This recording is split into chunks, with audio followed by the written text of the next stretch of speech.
Bonjour à toutes et à tous, ici Orion, et on se retrouve pour vous présenter la deuxième partie de l'attaque spatiale de Star Wars Battlefront 2. Je vous souhaite donc un très bon visionnage, bisous à tous et à la prochaine. Oh, le Faucon Millennium. Qui n'a rien à foutre là. Sachant qu'à cette époque, les vaisseaux IT 3000, les cargos coralliens IT 3300, je crois, un truc comme ça, existaient déjà. Mais ben, le Faucon Millennium, qui est un cargo modifié, d'ailleurs, je vous invite à aller voir ma vidéo sur ce sujet, n'existait pas du tout. Parce que c'est Lando qui l'a acheté, et puis il l'a acheté bien plus tard. C'est pas fou. D'ailleurs, est-ce que Lando était né à cette époque? Oui. Oui, clairement, parce que si tu te réfères un peu à l'âge de d'Obi-Wan, il a pris 30 ans, Lando il a quoi, 30-40 ans, non? Ouais, oui, il était né, il devait avoir 10 ans, je pense. Il était né, mais bon, il était très jeune, il n'avait pas encore son vaisseau Non, personnel. non. Car oui, le Faucon Millennium appartenait à Lando avant qu'Han Solo le gagne à un jeu. Ah, il a gagné... Il a gagné un jeu de cartes, et en fait, non, il a gagné le droit de choisir un vaisseau du complexe de Lando, mais Lando il pensait, ah, il va me prendre un de mes vaisseaux modernes, une jolie navette, un joli vaisseau de combat. Alors qu'en fait, le Faucon était le vaisseau personnel de Lando, et puis donc ça lui a fait un choc de devoir le donner. Mais bon, d'un côté, c'est un peu Han Solo qui lui a appris à piloter. D'ailleurs, dans ce vaisseau-là, c'est d'ailleurs comme ça qu'Han Solo s'est rendu compte que c'était un peu le meilleur vaisseau du monde pour lui. Du coup, c'est pour ça qu'il l'a choisi. C'est un vaisseau avec une grande vitesse, non? De base, non. C'est juste que c'est un vaisseau qui a des systèmes coralliens très ouverts. Oh, le miscli... Oh, Le crash, c'est ça m'a dommage. fait peur, ça. C'est un système très ouvert, donc du coup, toutes les modifications sont possibles. Du coup, c'est Han Solo qui l'a rendu très très rapide. Il peut pas passer en vitesse lumière, non, de base, il me semble. Si, mais très lent. Justement, il est genre en... Je voudrais pas dire connerie, mais je crois qu'il est en x2, et puis... Oh, par contre, là, il y a un petit bug d'affichage, il s'est dupliqué le vaisseau, mais... par contre, Han Solo il a réussi à le faire passer en, je crois, en 0.5 ou un truc comme ça, donc qui a une vitesse largement plus rapide. Tu calcules en Mach dans Star Wars ou pas? Non, c'est en... je sais pas exactement le... Bah les parsecs, non? Ah non, les parsecs, unités de mesure. Ouais. Et tout le monde croit que c'est les unités de temps. Mais d'ailleurs, parce que c'est comme kilomètre-heure, là on dit parsec seconde. Et c'est par contre pour calculer la vitesse d'un vaisseau souvent dans l'atmosphère. L'hyperespace ça se calcule en fois quelque chose, fois 2 c'est plutôt lent, fois 0,5 c'est très rapide. Le Faucon Millennium est un des vaisseaux les plus rapides de son époque. D'ailleurs, petite anecdote, dans Star Wars, du coup, ils se sont trompés je sais pas s'ils ont fait ça dans la prélogie, mais je sais que dans la trilogie originale, tout le monde croyait que les parsecs justement c'était... des unités de temps et maintenant joliment tous les fans savent que c'est pas du tout ça et dans Star Wars 7 Disney ils ont glissé un petit clin d'œil en justement Han Solo dans une scène il parle de la bataille de Yavin je crois puis il dit ouais c'était en 14 parsecs petit clin d'œil justement à cette erreur que beaucoup de gens ont faite pendant longtemps.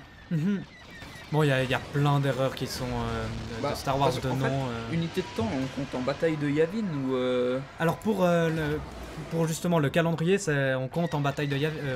La bataille de Yavin, c'est un peu comme Jésus-Christ pour nous, c'est l'an 0. Donc là, on est avant la bataille de Yavin et après. Ce qui est étrange, parce que pour moi, Mais non, moi qui suis un fan de The Old Republic, justement, je sais jamais vraiment comment expliquer les unités de... les repères temporels. Dans The Old Republic, ils avaient une autre unité, je saurais pas dire exactement ce que c'est. Je pourrais regarder si tu veux à l'occasion. On pourra se renseigner, on pourra d'ailleurs faire une vidéo sur les différentes... timelines, entre guillemets. Mais donc, dès la bataille de Yavin, ça a été tellement une grande victoire pour les rebelles que pour eux, ils l'ont instauré à ce moment-là.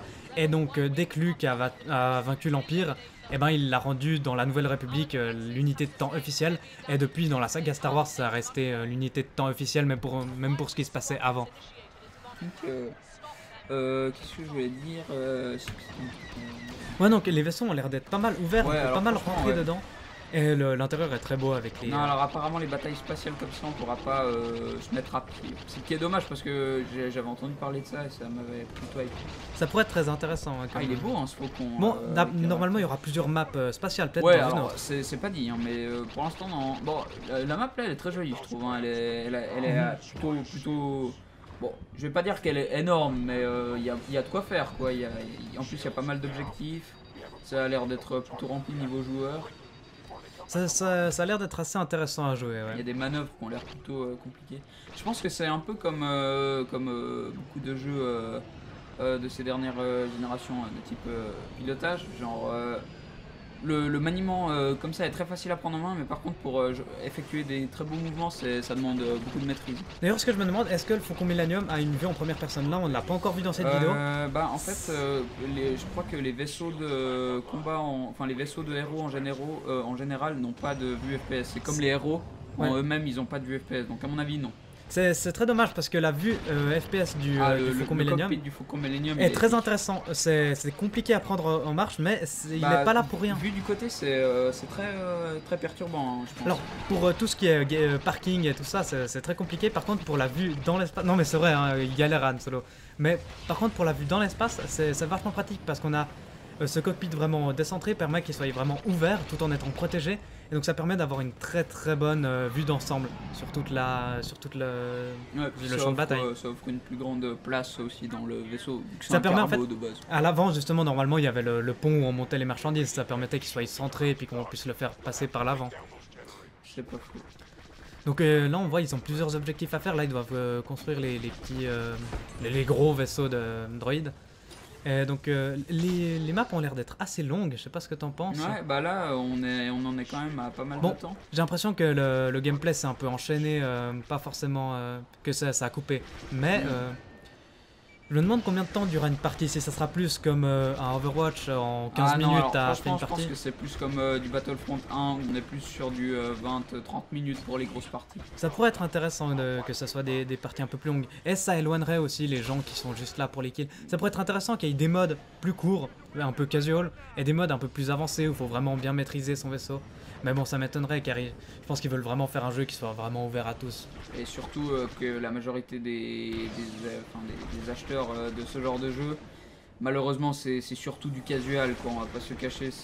Bah moi-même, c'est triste à dire, mais Battlefront 1, je l'ai acheté un mois après sa sortie. Je touchais plus trop quoi, parce que là on a vu deux vaisseaux alliés qui sont rentrés dedans. Ah donc il y a le Friendly Fire, c'est intéressant. Alors j'ai vu pas sur les clones, ouais, pas sur les clones, ouais, il y en a un qui a tiré sur son pote. C'est dommage, mais d'un côté c'est bien vu que justement c'est un jeu ouvert à tous, pas qu'il y ait trop de trolls. Mais là par exemple le vaisseau tu peux le suivre à la trace. Par contre c'est vrai que là s'il est dans l'espace tu vois. Là moi j'ai perdu du perso, je sais pas où il est. Idem. On va voir réapparaître. Donc l'invisibilité marche vraiment, ce qui est par pas contre, mal. Une des choses dont il faut parler, que penses-tu du mode solo? Est-ce que tu trouves que c'est utile? Alors franchement, le mode solo au début, je pensais que c'était super cool parce que c'était un truc qui manquait un peu dans Battlefront 1. Après mûre réflexion, je me suis dit que c'était peut-être pas forcément nécessaire dans un jeu plutôt ouvert au multijoueur, mais que comme on n'a pas énormément de jeux Star Wars, j'entends narratifs, le fait d'avoir au moins un jeu avec une campagne solo Star Wars sur un bon moteur graphique avec des bonnes mécaniques de gameplay, ça peut être intéressant. Juste là, j'aimerais juste dire quelque chose. On a vu qu'il a tiré sur une tourelle du vaisseau. C'était pas un objectif, mais il l'a quand même tiré dessus. Alors, est-ce que ça voudrait dire que sur les vaisseaux, il y a des tourelles passives qui peuvent t'attaquer? Ça peut être assez intéressant qu'il faille éviter des zones où il y a des tourelles ou des zones plus compliquées. Ou alors, faut les prendre en escadron pour essayer de... Ouais, là, on voit qu'il y a des tourelles sur les côtés. Mais donc, ouais, pour en revenir à cette campagne, moi, c'est pareil. Non, en fait, moi, je me suis un peu... Ouais, je suis un peu mitigé. Parce d'un côté, il y a beaucoup de gens qui, dès qu'un jeu sort sans campagne solo, oh, c'est nul et tout. Mais je trouve qu'une campagne solo n'a pas forcément à faire dans ce type de jeu et je pense qu'ils auraient peut-être dû concentrer leur effort pour faire une map supplémentaire plutôt que quelque chose de solo. Et puis, parce que c'est le mode solo, à ce que j'ai compris, sera assez court et pas forcément très passionnant. C'est un FPS quoi. Donc, justement, donc je trouve que c'est un peu inutile de faire quelque chose juste pour faire quelque chose. À mon avis, c'est plus un essai, tu vois, un galop d'essai. Parce que moi je me réjouis du... Bon, RIP 1313, mais ça aurait été très marrant, ouais, ça serait vraiment cool qu'un jeu narratif type The Witcher, un RPG, sorte c'est sur prévu, Star Wars. DICE, ils sont en développement d'un jeu basé sur la vie d'Han Solo. Ouais, mais justement, ça aurait été... 1313 aurait été beau dans son... parce que il montrait surtout l'univers de Star Wars et non pas un personnage connu. Je trouve que c'est dommage de toujours montrer les mêmes personnages. Ouais, mais après franchement, ce jeu sur Han Solo, je pense qu'il peut être intéressant parce qu'il peut amener un autre point de vue qu'on connaît, mais enfin un point de vue qu'on connaît, mais avec des aspects différents, comme par exemple l'approche de nouveaux personnages ou de rencontres avec des personnages qu'on connaît déjà. Franchement, moi je pense que ça peut être intéressant d'avoir un jeu comme ça. Alors, tout en reconsidération, vu qu'il y aura ce jeu-là, la campagne solo, j'y vois plus trop d'intérêt. En reconsidération avec ce que j'ai dit avant. Justement, mais moi, 1313, ouais, je suis vraiment déçu qu'il l'ait enlevé. Mais d'un côté, quand on suit la logique de Disney, c'est totalement normal. Ouais. Car cette envie de supprimer un peu tout ce qui est Legend. Mais c'était pas Legend de 1313. D'un côté, oui, parce que ça montrait des choses qui maintenant ne sont plus du tout canons. Comme. Certains contrebandiers. Et puis ça parlait quand même de ce qui s'était passé avant et tout ça. Ouais, c'est Et, pas trop. parce que personnellement, moi, j'aime pas trop les MMO. Du coup, The Old Republic, il est sympa, mais C'est un MMO. je l'aime moyen. Tandis qu'un vrai RPG à la The Witcher, un truc avec une histoire bouleversante, un truc vraiment intéressant, type 1313, aurait vraiment été intéressant. Et c'est presque mon plus gros regret dans toute l'industrie vidéoludique. Ah, clairement, ouais. Clairement, je pense qu'on va pas se cacher, tous les fans de Star Wars sont un peu dégoûtés. Ok, bah, du coup, est-ce que t'as quelque chose à ajouter? Non, je pense qu'on a fait le tour, c'est tout bon. Ok, bon, bah alors, je pense qu'on peut se laisser là, et puis on regardera dès qu'il y a du nouveau qui sort, essayer de vous refaire des petites vidéos commentaires de gameplay. Et on se retrouvera pour les lives de la bêta. Ouais. Sur On ce, vous dit à plus, c'était Firerock. et Orion. Tchuss!